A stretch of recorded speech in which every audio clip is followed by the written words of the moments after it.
In 1998, Pixar Studios would follow up their acclaimed Toy Story with A Bug's Life. The movie was well received, but I wasn't impressed. I was a special child, so I'd already seen The Seven Samurai and its American remake by the time that A Bug's Life came out, and it kind of took the wind out of the sails for me. Now hold up, Autismo. Those were bleak movies with complex and dark themes, you might say. Bug's Life is for babies. Yeah, that's true.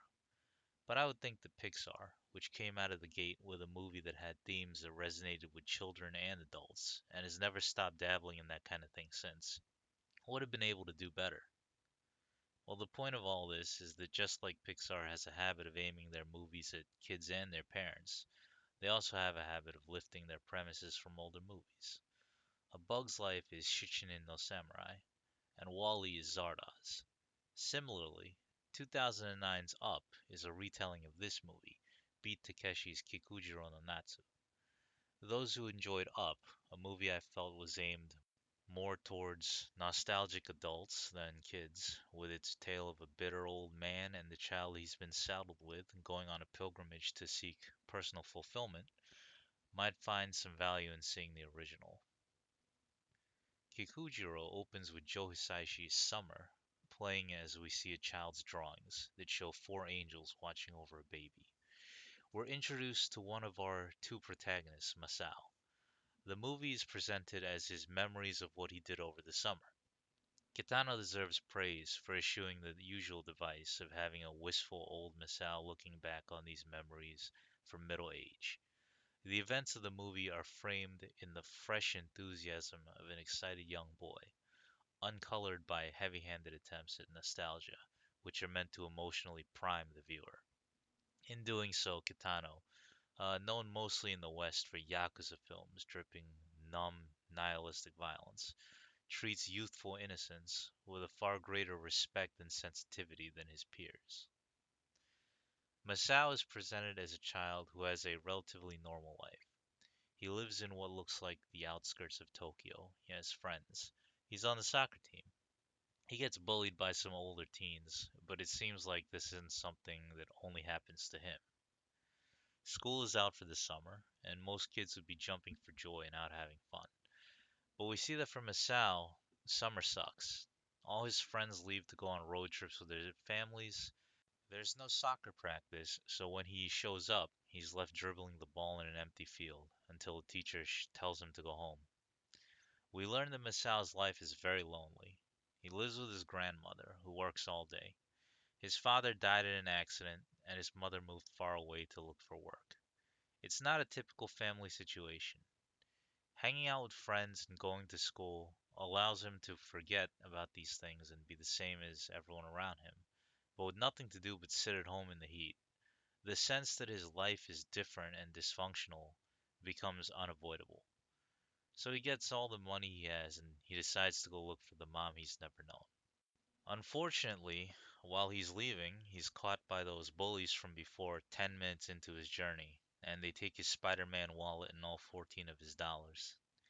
He's saved by Kikujiro and his wife, played by Kitano and Kayako Kishimoto, or more accurately, just Kikujiro's wife. She tells the older kids to give Masao his money back, and when she learns where he's going, gives Kikujiro some cash, and tells him to go with Masao as his guardian. The first thing we see after she sends them on their way is Kikujiro standing in front of a brothel about to blow all the money on whores. Oh no. A film like this is heavily reliant on its characters, and the two central characters of the movie are Masao and Kikujiro. Masao, played by Yusuke Sakaguchi, is a sullen-faced boy who doesn't speak very much. He reacts passively to the world around him, a world in which he feels alone and confused. Masao is portrayed refreshingly, in that Kitano writes him like an actual kid. He runs and laughs like any normal child, but he isn't a motor mouth spastic. Neither is he a child prodigy. It's always been annoying for me that in any movie with a kid, even movies that are supposed to be about them, they've got the kids acting incredibly unrealistically. They're either too precocious or too excited to the point of being annoying. Not so here.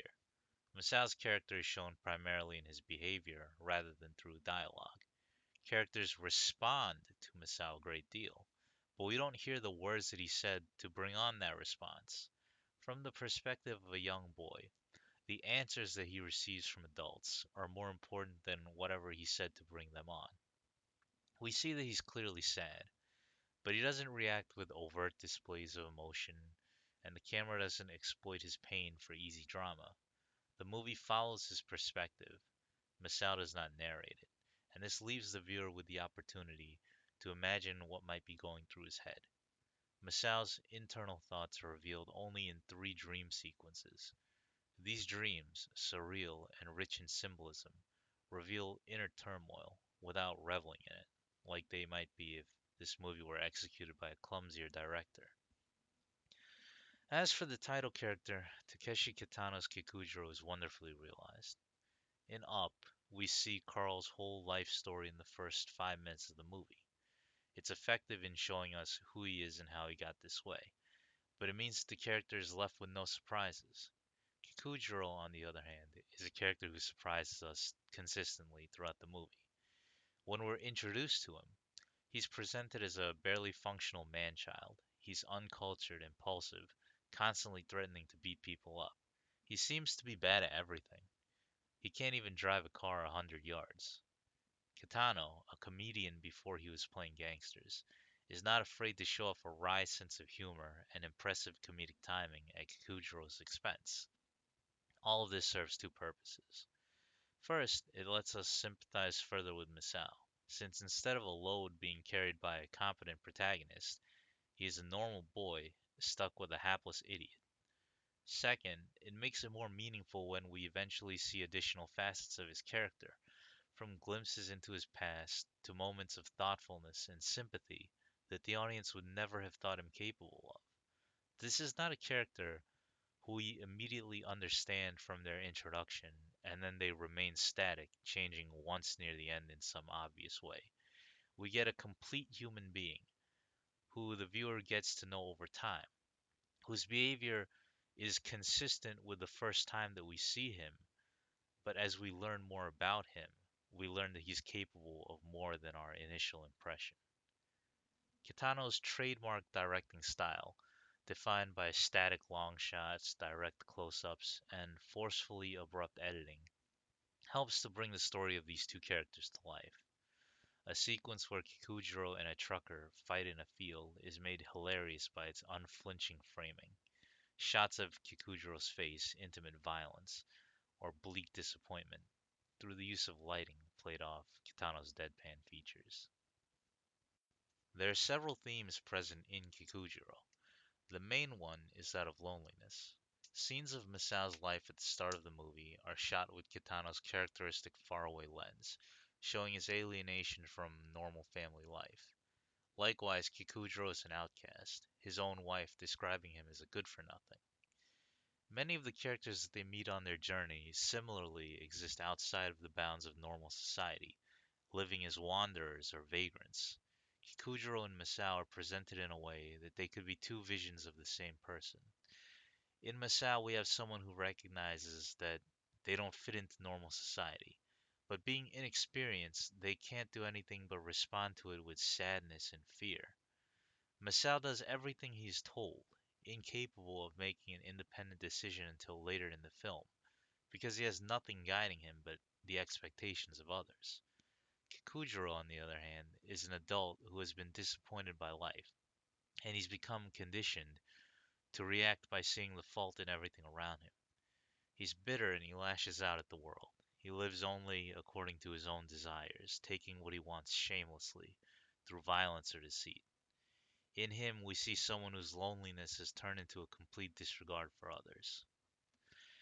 According to Maslow's hierarchy of needs, the basic things that people require are security, shelter, food, that kind of thing, which you need to live. The next step up are the psychological needs, friends and a sense of belonging. For Masao and Kikujiro, they're both realizing that they've never risen beyond the first two levels, at which point the only certainty is that the self exists and it exists alone. Their salvation comes in realizing that loneliness does not mean having to live without knowing compassion.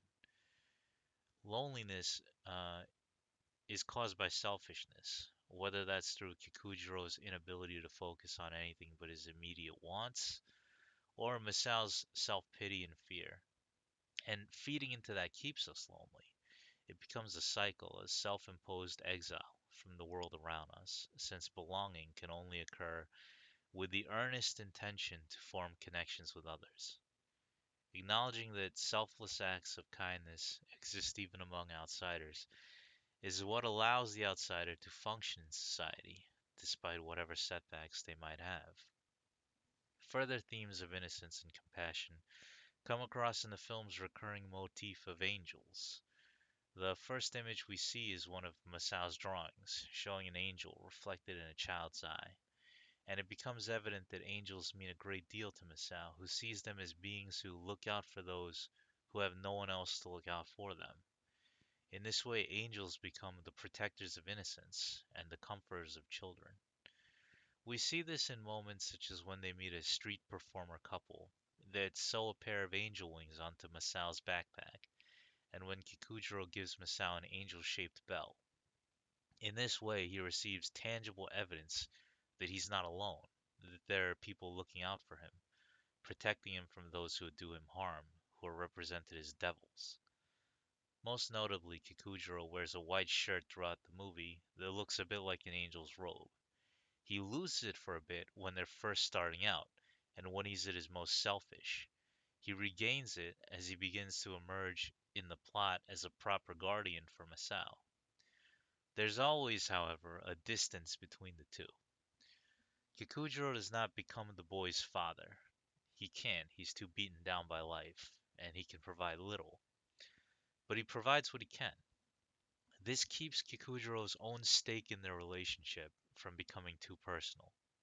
Even the joy that he eventually brings Masao has to be done through the help of others, and it feels like this sense of separation is vital to the story. After all, angels cannot be by one side all the time. They're there when they're needed. They're not meant to stay. And lastly, there's an autobiographical element to Kikujiro. Kikujiro was in fact the name of Kitano's father, a house painter who Kitano believes may have been a small-time yakuza. In Kitano's autobiography, he describes his father as abusive and distant. The viewer can therefore read into the film Kitano's desire to make peace with a father who struggled and stumbled with his human failings, but still tried his best in his own awkward way to connect with his son, both of them eventually able to appreciate each other, though not to the fullest. Even without this autobiographical reading, what Kitano delivers with Kikujiro is a very sincere story about one boy's summer that isn't a coming of age story, where his experiences here go on to define him, or a parable about young teaching old and old teaching young. What we have is two people with very similar situations at the opposite ends of life. Both of them, for a short period of time, have only each other, and they manage to find a sliver of acceptance and understanding. This doesn't change who they are, but it gives them meaning and hope that they didn't know they needed until they got it. To wrap it up, this is a great movie with great music, clever directing, and an understated script. It's heartwarming without being emotionally manipulative, and it's nostalgic without being indulgent or annoyingly self-aware. It should be noted that although this is a movie about a kid, this is not a movie for kids. There are a couple of sequences that could lead to some awkward questions if you pick this as your family night movie. I'd recommend this movie for fans of Kitano either as an actor or director who want to see him try his hand at a movie outside of his normal genre, and for those who enjoy coming of age movies but want to see something that breaks from the usual formula that many of them have fallen into. I hope that you enjoy it, and I hope that you enjoy the rest of your day. Thank you.